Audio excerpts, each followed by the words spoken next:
ಯುಗಳಗೀತೆ ಅಧ್ಯಾಯ 1. ಕಿವಿ ಚಿಟ್ಟು ಹಿಡಿಸುವ ಪಾಶ್ಚಾತ್ಯ ಸಂಗೀತ ಕರ್ಕಶವಾಗಿ ಕೇಳಿಬರುತ್ತಿದೆ.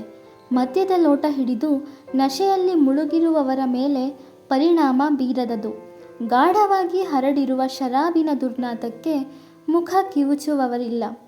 ಅಲ್ಲಿ ಮೋಜು ಮಸ್ತಿಗಷ್ಟೇ ಜಾಗ. ಮಂಡಿ ಎತ್ತರಕ್ಕೆ ಬಟ್ಟೆ ತೊಟ್ಟು ತುಂಬಿದೆದೆಯನ್ನು ಪ್ರದರ್ಶನಕ್ಕಿಟ್ಟ ಬೆಡಗಿಯರ ನಡುವೆ ಮನ ಬಂದಂತೆ ಕುಣಿಯುತ್ತಾ ಮತ್ತಿನಲ್ಲಿ ತೇಲುತ್ತಿರುವ ಹುಡುಗರು. ಸಂಸ್ಕಾರವೆಂಬ ಪದಕ್ಕೆ ತುಣುಕಿನಷ್ಟು ಜಾಗವಿದ್ದಂತಿಲ್ಲ ಆ ಪಬ್ನಲ್ಲಿ.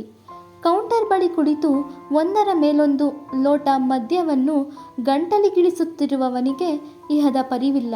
ಆಗಾಗ ತನ್ನ ಸ್ಟ್ರೆಸ್ ಕರಗಿಸಿಕೊಳ್ಳಲು ಅವನು ಆರಿಸಿಕೊಂಡ ಜಾಗವದು. ಕೆಲಸದೊತ್ತಡದಿಂದ ದಣಿದ ದೇಹಕ್ಕೆ ನೆಮ್ಮದಿಯುಣಿಸುವ ತಾಣ. ಮನೆಯಲ್ಲಿ ಶುಭ ಕಾರ್ಯವನ್ನಿಟ್ಟುಕೊಂಡು ಇಂದು ಪಬ್ ಹುಡುಕಿ ಬಂದಿದ್ದಾನವನು. Hi handsome. ಮೋಹಬೆರೆತ ಮಧುರ ದನಿ ತೂರಿ ಬಂದಾಗ ತಿರುಗಿ ನೋಡಿದ. ಕಣ್ಣುಗಳೆರಡೂ ಕಿರಿದಾದವು. ಅರೆಬರೆ ಬಟ್ಟೆ ತೊಟ್ಟ ಸುಂದರ ಯುವತಿ ಅವನಿಗೆ ಅಪರಿಚಿತಳು. Hi sweet heart. ಚಂದದ ನಗೆ ಚೆಲ್ಲಿದನವನು. ವರ್ಷಗಳಿಂದ ಅವಳನ್ನು ಬಲ್ಲವನಂತೆ. ಅಪರಿಚಿತರು ಪರಿಚಿತರಾಗಿ ಹಾಸಿಗೆಯವರೆಗೂ ಕೊಂಡೊಯ್ಯುವ ವಾತಾವರಣವದು. ಮುಜುಗರ ಮಾರುದೂರ. ಶೆಲ್ ವಿ ಡ್ಯಾನ್ಸ್ ಎಂದು ಅವನೆಡೆಗೆ ಕೈ ಚಾಚಿದಳು ಹುಡುಗಿ. ಅಲ್ಲಿ ಬರುವ ಬೆಡಗಿಯರ ಬಯಕೆಗಳನ್ನು ಚೆನ್ನಾಗಿಯೇ ತಿಳಿದವ ತುಟಿ ಸೊಟ್ಟಗೆ ಮಾಡಿ ನಕ್ಕನು. ಹುಡುಗಿಯರನ್ನು ನಾಜೂಕಾಗಿ ಸಂಭಾಳಿಸುವ ಕಲೆಯಲ್ಲಿ ಪಳಗಿರುವವನು ನಿರಾಕರಿಸಲೊಲ್ಲ. Why not. ಅವಳ ಕೈಯಲ್ಲಿ ಕೈ ಬೆಸೆದನು. ಮೈಗಂಟಿಗೊಂಡು ಆ ಪಾಶ್ಚಾತ್ಯ ಸಂಗೀತಕ್ಕನುಗುಣವಾಗಿ ಹೆಜ್ಜೆ ಕದಲಿಸತೊಡಗಿದರು ಇಬ್ಬರು. ಅವನ ಕೈಗಳು ಅವಳ ನೀಳ ನಡುವನ್ನು ಬಳಸಿದ್ದರೆ ಅವಳ ತೋಳು ಅವನ ಕೊರಳ ಸುತ್ತ. ಅವನ ಬಿಸಿಯುಸಿರು ಅವಳ ಹೆಣ್ತನವನ್ನು ಕೆಣಕಿತ್ತು. ವ್ಯಾಯಾಮದಿಂದ ಹುರಿಗೊಳಿಸಿದ ಕಟ್ಟುಮಸ್ತು ದೇಹದೊಡೆಯನ ಬಾಹುವಿನಲ್ಲಿ ಒಂದು ಬಾರಿ ಕರಗಿ ಹೋಗುವಾಸೆ ಚಿಗುರಿಯೊಡೆದಿತ್ತು. ಮೆಲ್ಲಗೆ ಅವನ ತುಟಿಯತ್ತ ತುಟಿ ತಂದಳು. ಜಾಣನಂತೆ ಅವಳ ಕೊರಳ ಜಾರಿನಲ್ಲಿ ಮುಖ ಹುದುಗಿಸಿಬಿಟ್ಟ. ಅವಳೊಂದಿಗಿನ ಚುಂಬನ ಬೇಡವಾಗಿತ್ತಲ್ಲ. ಆದರೆ ಅವನ ಮೋಹಕ ಚರ್ಯೆ ಮತ್ತೂ ಕೆಣಕಿತ್ತು ಅವಳನ್ನು. ಡಾರ್ಲಿಂಗ್, ರೂಮಿಗೆ ಹೋಗೋಣವಾ? ಮಾದಕವಾಗಿ ಅವನ ಕಿವಿಯಲ್ಲಿ ಉಸುರಿದ್ದಳು. ಈಗ ಪೇಚಾಟಕ್ಕೆ ಸಿಲುಕಿಕೊಂಡನು ಕಳ್ಳ. ಮೈಮೇಲೆ ಪ್ರಜ್ಞೆ ಇಲ್ಲದಷ್ಟೇನೂ ಕುಡಿದಿಲ್ಲ. ಪರಿಸ್ಥಿತಿಯನ್ನು ಸಂಭಾಳಿಸಬಲ್ಲನು. ಬೇಬಿ, ನನ್ನ ಫೋನ್ ವೈಬ್ರೇಟ್ ಆಗ್ತಿದೆ ಅನಿಸುತ್ತೆ. I will be back in couple of minutes. ಅವಳ ಕಿವಿಯ ಮೆದುವಲ್ಲಿ ಮುತ್ತೊಂದನ್ನಿಟ್ಟು ಕಿಸೆಯೊಳಗಿದ್ದ ಫೋನನ್ನು ಕೈಗೆಳೆದುಕೊಳ್ಳುತ್ತಾ ಆ ಗದ್ದಲದಿಂದ ಹೊರಬಂದಿದ್ದ. ಅವಳ ಮುಖವೀಗ ಜೋತು ಬಿದ್ದಿತು. ಅವಳಿಂದ ತಪ್ಪಿಸಿಕೊಳ್ಳಲು ನೆಪ ತಡಕಿ ಜಾರಿಕೊಂಡಿದ್ದನು. ಆದರೆ ಫೋನಿನತ್ತ ಕಣ್ಣಾಯಿಸಿದಾಗ ನಿಜಕ್ಕೂ ಲೆಕ್ಕವಿಲ್ಲದಷ್ಟು ಕರೆಗಳಿದ್ದವು. ಎಲ್ಲವೂ ಅವನ ಅಮ್ಮನಿಂದಲೇ. ಆ ಕರೆಯ ಹಿಂದಿನ ಕಾರಣವನ್ನೂ ಅರಿತಿದ್ದಾನೆ. ತನ್ನಮ್ಮನಿಗೆ ಬೇಸರ ಮಾಡಲಿಚ್ಛಿಸದೆ ಅವರಿಗೆ ಮರಳಿ ಫೋನಾಯಿಸಿದ. ಮಗನ ಕರೆಯ ನಿರೀಕ್ಷೆಯಲ್ಲಿದ್ದವರು ತಟ್ಟನೆ ಸ್ವೀಕರಿಸಿದ್ದರು. ಕಲ್ಯಾಣಿ, ಎಲ್ಲೋ ಇದ್ದೀಯಾ ನೀನು? ಇವತ್ತು ನಿನ್ನಣ್ಣನ ಮದುವೆ ಇದೆ ಅಂತ ಗೊತ್ತಲ್ಲ. ಇವತ್ತು ಹೊರ ಹೋಗುವ ಜರೂರಿ ಕೆಲಸವೇನಿತ್ತು ನಿನಗೆ? ನಿನ್ನ ಡ್ಯಾಡಿ ನನ್ನ ತಲೆ ತಿನ್ನುತ್ತಿದ್ದಾರೆ. ಒಂದಷ್ಟು ಜವಾಬ್ದಾರಿ ಇಲ್ಲವಲ್ಲೋ ನಿನಗೆ? ನಿಮಿಷಕ್ಕೊಬ್ಬರಂತೆ ಬಂದು ಕಿರಿಮಗನ ಬಗ್ಗೆ ವಿಚಾರಿಸುವ ನೆಂಟರಿಷ್ಟರಿಗೆ ಸಬೂಬು ಹೇಳಿ ಸಾಗ ಹಾಕುವಷ್ಟರಲ್ಲಿ ಸಾಕಾಗಿದೆ ಅವರಿಗೆ. ಜೊತೆಗೆ ಅಣ್ಣನ ಮದುವೆಯಲ್ಲಿ ಓಡಾಡಿ ಬೆರೆಯದವನ ಮೇಲೆ ಮತ್ತೊಂದಷ್ಟು ಸಿಟ್ಟು. ಎಲ್ಲವನ್ನೂ ಒಟ್ಟಿಗೆ ಕಕ್ಕಿದ್ದರು. ಕಮಾನ್ ಮಮ್ಮಿ, ಮದುವೆ ಇರುವುದು ಅಣ್ಣಂದು. ಅಲ್ಲಿ ನನಗೇನು ಕೆಲಸ?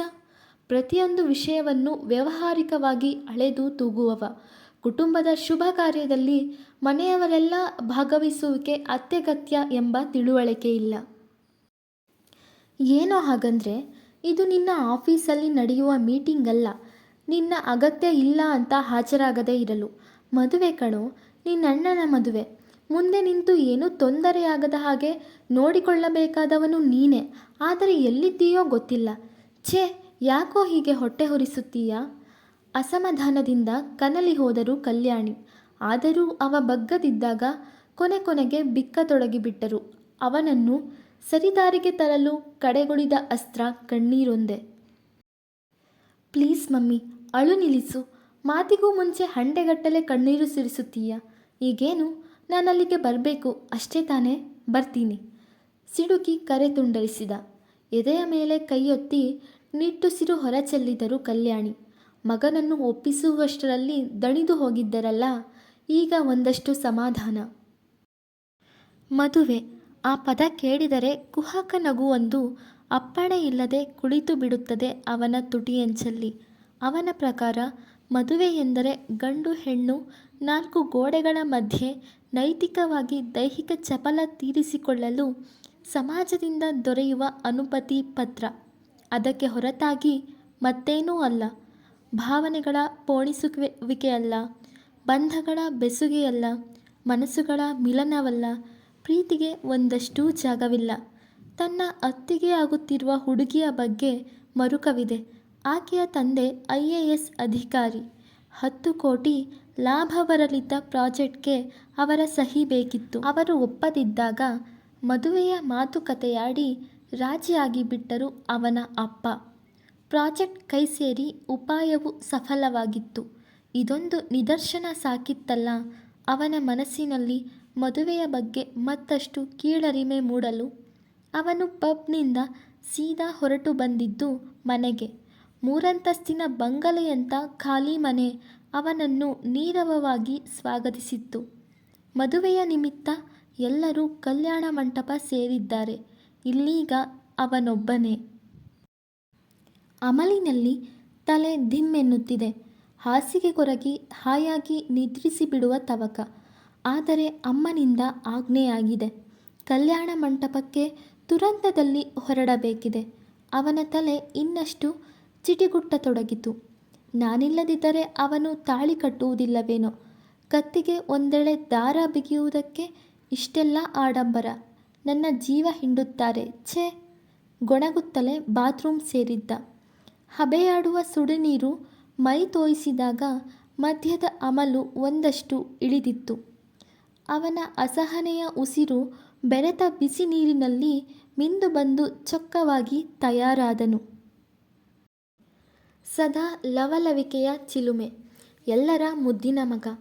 ಪಾಶ್ಚಾತ್ಯ ಜೀವನ ಶೈಲಿಗೆ ಬಹುವಾಗಿ ಒಗ್ಗಿಕೊಂಡಿರುವ ಹೈದನಿಗೆ ಮದುವೆ ಮುಂಜಿಗಳೆಂದರೆ ತೀರದ ನಿರಾಸಕ್ತಿ. ಗತದ ಕುಡುಕಿಯೊಳಗೆ ಕೂಡಿಟ್ಟ ಒಂದಷ್ಟು ಕಹಿ ನೆನಪುಗಳು ಮದುವೆಯ ಬಗೆಗಿನ ಅಸಡ್ಡೆಗೆ ನೀರುಣಿಸಿ ಬೆಳೆಸುತ್ತಿದ್ದವು. ನೀಲಿ ಬಣ್ಣದ ಜೀನ್ಸ್ ಪ್ಯಾಂಟ್ಗೆ ಪಾಚಿ ಟೀ ಶರ್ಟ್ ತೊಟ್ಟು ಮೇಲೊಂದು ಜಾಕೆಟ್ ಧರಿಸಿ ಹೊರಬಿದ್ದ. ಮದುವೆಗೆ ತೊಡುವ ದಿರಿಸೇ ಅದು.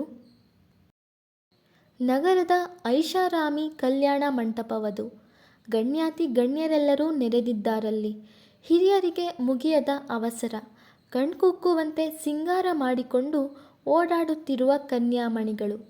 ತಮಗೆ ತಕ್ಕುನಾದ ಸುಂದರಿಯರ ತಲಾಶೆಯಲ್ಲಿರುವ ಹುಡುಗರು. ಒಟ್ಟಿನಲ್ಲಿ ಸಡಗರದಿಂದ ಕಳಕಳಿಸುತ್ತಿದೆ ವಿವಾಹ ಗೃಹ. ಆದರೆ ಅಸಮಣೆ ಏರಬೇಕಿರುವವನ ಮುಖ ದುಮ್ಮಿಕ್ಕಿಸಿ ಕುಳಿತಿದ್ದಾನೆ. ಒಲ್ಲದ ಮದುವೆ. ಖುಷಿಯ ಬದಲಾಗಿ ಮೊಗದಲ್ಲಿ ಆವರಿಸಿರುವ ನಿರುತ್ಸಾಹದ ಕಪ್ಪುತನ. ಇವತ್ತು ನಿನ್ನ ಮದುವೆ ಕಣೋ, ಅದ್ಯಾಕೆ ಜೋತು ಬಿದ್ದ ಮುಖ ಹೊತ್ತು ಕೂತಿದ್ದಿ? ಬೀಗರು ನೋಡಿದರೆ ಏನಂದುಕೊಳ್ಳಲ್ಲ? ಸ್ವಲ್ಪ ನಗಬಾರದೆ? ಮಗನ ಮಂಕುತನಕ್ಕೆ ಬೇಸತ್ತು ಗದರಿಕೊಂಡಿದ್ದರು ಕೈಲಾಶ್ ಶುಕ್ಲ. ಸಾಕು ಸುಮ್ನಿರಿ ಡ್ಯಾಡಿ. ನಿಮ್ಮ ಸ್ವಾರ್ಥಕ್ಕಾಗಿ ನನ್ನ ಜೀವನ ಬಲಿ ಕೊಟ್ಟು ಬಿಟ್ರಿ. ಅದೆಷ್ಟು ಬಾರಿ ಹೇಳಿದೆ ನನಗೆ ಈ ಮದುವೆ ಇಷ್ಟ ಇಲ್ಲ ಅಂತ. ಮಗನನ್ನು ಇಷ್ಟವಿಲ್ಲದ ಹುಡುಗಿಗೆ ಗಂಟು ಹಾಕಿ ಏನನ್ನು ಸಾಧಿಸಲು ಹೊರಟಿದ್ದೀರಿ? ಮದುವೆಯ ಬಗೆಗಿನ ಅಸಮಾಧಾನವನ್ನು ಲೆಕ್ಕವಿಲ್ಲದಷ್ಟು ಬಾರಿ ಹೊರಕಕ್ಕಿದ್ದಾನೆ ಅವನು. ಆದರೆ ನಿಷ್ಪ್ರಯೋಜಕವಷ್ಟೇ. ಅವನ ಅಪ್ಪನ ಮೇಲೆ ತುಸುವೂ ಪರಿಣಾಮ ಬೀರದು ಅವನ ಅಸಹಾಯಕತೆಯ ನಿಟ್ಟುಸಿರು. ನೋಡು ಕ್ಷಿತ್, ಈ ಮದುವೆ ಆಗಲಿಲ್ಲವೆಂದರೆ ನನ್ನ ಆಸ್ತಿಯಲ್ಲಿ ಬಿಡುಗಾಸು ಸಿಗೋದಿಲ್ಲ, ನಿಂಗೆ ನೆನಪಿಟ್ಟುಕೋ. ಅಷ್ಟಕ್ಕೂ ಏನು ಕಡಿಮೆಯಾಗಿದೆ ಆ ಹುಡುಗಿಗೆ? ದಂತದ ಗೊಂಬೆಯಂತಿರುವ ಸಂಸ್ಕಾರವಂತ ಹೆಣ್ಣು ಎಲ್ಲಿ ಸಿಕ್ಕಾಳು? ಈ ಮದುವೆ ನಿಂತರೆ ಒಂದಲ್ಲ ಎರಡಲ್ಲ 10 ಕೋಟಿ ಕೈತಪ್ಪಿ ಹೋಗುತ್ತೆ.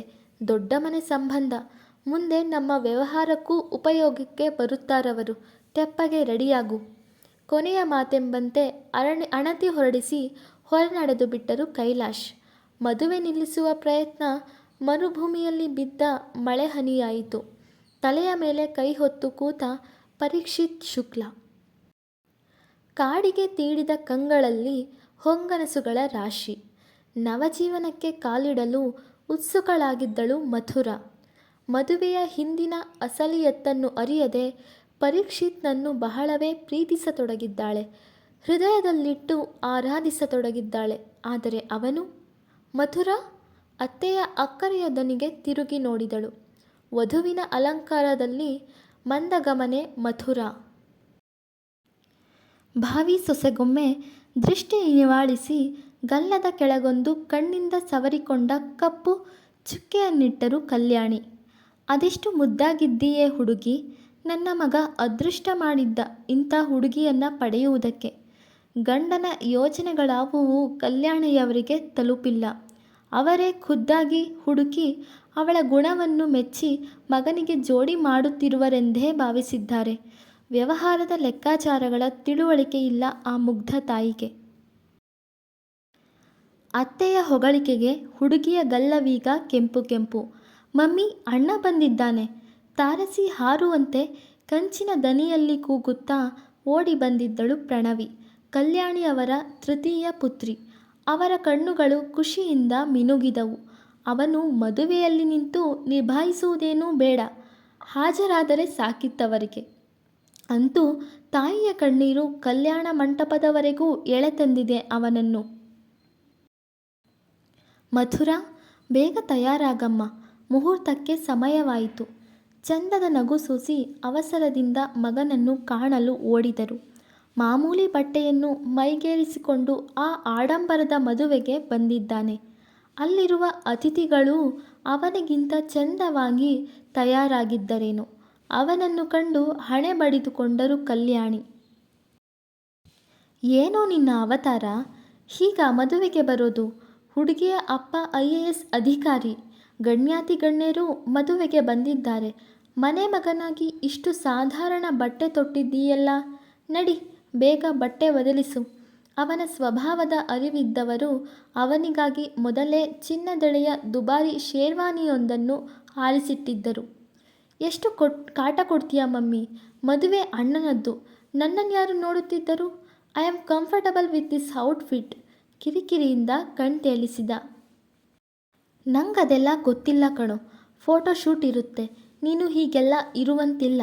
ಡ್ರೆಸ್ ಚೇಂಜ್ ಮಾಡು ನಡಿ, ತಡವಾಗುತ್ತೆ. ಒತ್ತಾಯದಿಂದ ಅವನನ್ನು ರೂಮಿಗೆ ಹೊರಡಿಸಿದ್ದರು. ಮದುವೆಯೆಂದರೆ ಇಷ್ಟು ನಿರುತ್ಸಾಹ ತೋರುವವನು ತಾನು ಮದುವೆಯಾಗುವನೇ? ಆತಂಕಕ್ಕೀಡಾಯಿತು ಆ ತಾಯಿಯ ಮನ. ಖುಷಿಯ ಸಮಯದಲ್ಲಿ ಮನಸ್ಸು ಕೆಡಿಸಿಕೊಳ್ಳಲು ಇಚ್ಛಿಸದೆ ಮತ್ತೆ ಮದುವೆಯ ಕೆಲಸದಲ್ಲಿ ತೊಡಗಿಕೊಂಡರು. ಅಮ್ಮನ ಆಸೆಯಂತೆ ಬಟ್ಟೆ ಬದಲಿಸಿ ಬಂದಿದ್ದ. ವಧುವರರು ಅಸಮಣೆ ಏರಿದ್ದರು. ಪುರೋಹಿತರು ಸನ್ನೆ ಮಾಡುತ್ತಲೇ ಗಟ್ಟಿ ಮೇಳ ಮೊಳಗಿತ್ತು. ಭದ್ರವಾಗಿ ಕಣ್ಮುಚ್ಚಿ ಪಕ್ಕ ಕೂತವಳ ಕತ್ತಿಗೆ 3 ಗಂಟು ಬಿಗಿದಿದ್ದ ಪರೀಕ್ಷಿತ್. ವ್ಯವಹಾರದಿಂದ ಬೆಸೆದ ಬಂಧ ಅದೆಷ್ಟು ದಿನಗಳ ಆಯಸ್ಸೋ. ಆ ದಾರದ 3 ಗಂಟೆಗೆ ಈ ಸಂಬಂಧವನ್ನು 100 ವರ್ಷಗಳ ಕಾಲ ಹಿಡಿದಿಟ್ಟುಕೊಳ್ಳುವ ಶಕ್ತಿ ಇದೆಯೇ? ವ್ಯಂಗ್ಯವಾಗಿ ನಕ್ಕು ನವಜೋಡಿಗಳ ಮೇಲೆ ಅಕ್ಷತೆ ಕಾಳು ಚೆಲ್ಲಿದ್ದ ಪ್ರಖ್ಯಾತ್ ಶುಕ್ಲ. ಕಥೆ ಮುಂದುವರಿಯುವುದು.